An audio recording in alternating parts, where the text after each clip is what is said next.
अवसर था मगर देवता बन के आया, वो ऋषि कौम का रहनुमा बन के आया। मिटाए जमाने के सभी दर्द जिसने, मर्ज की हकीकी दवा बन के आया। पूज्यपाद स्वामी जी महाराज के प्रतिनिधित्व कर रहे आदरणीय डॉक्टर बलविंदर शास्त्री जी, आचार्य यतीन्द्र शास्त्री जी, समाज के अधिकारीगण, विद्वत मंडल और मातृशक्ति, बहुत सुंदर चर्चा चल रही थी कि वो महर्षि दयानंद सरस्वती जिसने बताया कि ये 7 माताएं हैं, इनकी पूजा करनी चाहिए। अभी हम पंडित अरुण जी से वचन सुन रहे थे। अभी मैंने एक पंक्ति के माध्यम से बताया कि वो ऋषि वसर था। वसर कहते हैं इंसान को। कहा कि वसर था मगर वो संसार के लिए देवता बन करके आया, कौम का रहनुमा बन करके आया, और संसार के अंदर जितने भी दर्द थे ना, उन दर्द को दूर करने वाला हकीम बन करके आया। ऐसे थे हमारे महर्षि दयानंद सरस्वती जी। मैं कहना चाहूंगा ऋषि दयानंद जी से पूर्व, स्वामी सर्वानंद जी से पूर्व संसार की क्या हालत थे। उन दिनों बोलती थी घर घर में मर्दों की तूती, हर पुरुष समझता था औरत को पैरों की ज्योति। क्या कहा? ऐसा समय था ऋषि दयानंद जी से पूर्व, लोग ये कहते थे ये जो औरत है ना, ये तो पैरों की जूती है। स्त्री शूद्रोनाधियताम, स्त्री को और शूद्र को पढ़ाना नहीं चाहिए। भर्तृहरि जी कहने लगे कांता जन धृष्टता, जो स्त्री है वो धृष्ट है। परंतु ऋषि दयानंद जी महाराज आकर के कहते हैं कांता जन सभ्यता नहीं, ये जो स्त्री है ना, मेरे जो बहनें हैं, ये सभ्यता है। ऋषि दयानंद जी से पूर्व लोग कहने लगे नारी नर्क से द्वार, नारी नर्क का द्वार है। परंतु ऋषि दयानंद जी कहने लगे नहीं, माता निर्माता भवती, माता जो है निर्माण करने वाली है। ऋषि दयानंद जी से पूर्व लोग कहने लगे ढोल गवार शूद्र पशु और नारी, ये सब तान के अधिकारी।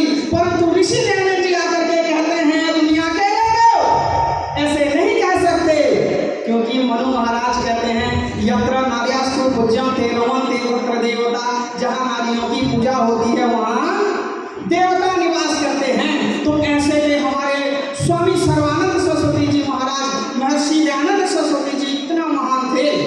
और मैं निवेदन करना चाहूंगा कि ऋषि दयानंद जी के सामने कोई बोल नहीं सकता था। ऋषि दयानंद जी से पूर्व लोग कहते थे ये माताएं जो है ना, गायत्री मंत्र का पाठ नहीं कर सकते। परंतु ऋषि दयानंद जी महाराज ने कहा क्यों नहीं पाठ कर सकते? है कोई तर्क, है कोई प्रमाण? बताओ, मेरे सामने रखो कि जिसमें यह लिखा हो कि स्त्रियां जो है गायत्री मंत्र का पाठ नहीं कर सकती। कोई बोल नहीं सका, और वाकई में ऋषि दयानंद जी के सामने कोई बोल नहीं सकता था। एक सुंदर सी घटना है, पुष्कर के ब्रह्मा जी के मंदिर जो पुष्कर में है, ऋषि दयानंद जी महाराज वहां पे ठहरे हुए थे, और ब्रह्मा जी के मंदिर के अंदर एक माता जो है नमस्ते करने के लिए गई और मत्था लेकर के बाहर आ रही थी, और देखा सामने ऋषि दयानंद जी बैठे हुए हैं। तो उस माता ने ऋषि दयानंद जी को भी प्रणाम किया। तो ऋषि दयानंद जी महाराज माता से प्रश्न करते हैं, माता जी बताओ ब्रह्मा जी ने कुछ कहा? माता कहने लगी हाँ कहा। क्या कहा? तो माता कहने लगी मैं क्यों बताऊं कि क्या कहा? ऋषि दयानंद जी भी पूछे बगैर रह नहीं पाए। अच्छा तू नहीं बताएगी क्या कहा? तो चल मेरे साथ, हम दोनों मिलकर के ब्रह्मा जी से पूछ लेते हैं कि ब्रह्मा जी ने क्या कहा। ऋषि दयानंद जी माता को लेकर के मंदिर के अंदर चले गए।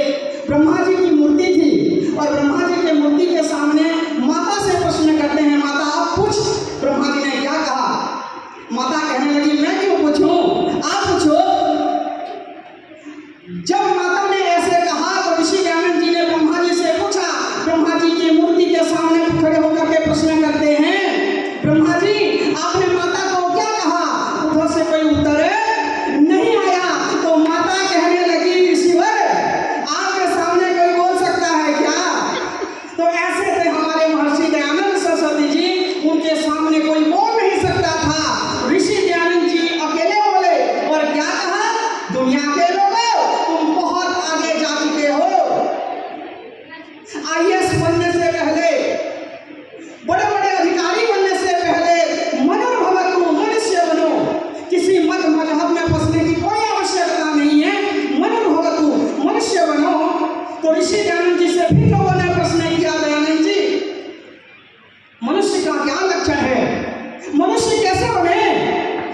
ऋषि दयानंद जी महाराज उस वेद की सुक्ति को सामने रखते हैं और कहते हैं आत्मानः प्रतिकूलानि परेशान न समाचरेत्। यदि तुम मनुष्य बनना चाहते हो, IAS IPS बनने से पूर्व मनुष्य बनना चाहते हो, अच्छे बड़े बड़े विद्वान बनने से पहले मनुष्य बनना चाहते हो, बड़े बड़े नेता मंत्री बनने से पहले मनुष्य बनना चाहते हो, तो सुनो, आत्मानः प्रतिकूलानि परेशान न समाचरेत्। जिस प्रकार के व्यवहार तुम स्वयं के प्रति कामना करते हो, उसी प्रकार के व्यवहार दूसरों के साथ भी करना चाहिए। देख कर किसी के दर्द जब दिल से आग निकल जाती है, केवल इतनी सी बात ही मनुष्य को मनुष्य बनाती है। तो इसीलिए स्वामी सर्वानंद सरस्वती जी ने हमें प्रेरित किया है, युवाओं को प्रेरित किया है और कहा, युवाओं, माताओं, बहनों, बड़े बड़े अधिकारी बन जाओ, IAS IPS बन जाओ, नेता मंत्री बन जाओ, परंतु सबसे पहले मनुष्य बनो। यदि हम मनुष्य बन जाते हैं तब जाके संसार के कल्याण कर सकते हैं, तब जाके ऋषि दयानंद जी का कहना साकार होगा। क्या? इंद्रम वर्धन्तो अप्तुरः किण्वन्तो विश्वमार्यं अपघ्नन्तो वराभणः। कि दुनिया के लोगों, ऋषि दयानंद जी ने कहा था, दुनिया के लोगों, संसार के अंदर जितने भी दुर्गुण, दुर्व्यसन, काम, क्रोध, लोभ, मोह इत्यादि बुरी भावनाएं हैं ना, उन सबको दूर करो। कैसे करोगे? विद्वान बन करके करोगे। उन सबको दूर करो, उसके पश्चात समग्र विश्व को आगे बढ़ाओ। पूज्यपाद स्वामी सर्वानंद सरस्वती जी महाराज के जन्मदिन मनाना कब साकार होगा? जब हम ऋषि दयानंद जी के इस बात को मानेंगे और उसको अमल करके अपने आप को ऋषि दयानंद जी के वचनों पर चलाएंगे। तो इतना ही कहकर मैं अपने वाणी को विराम देता हूँ। ओम शांति। धन्यवाद।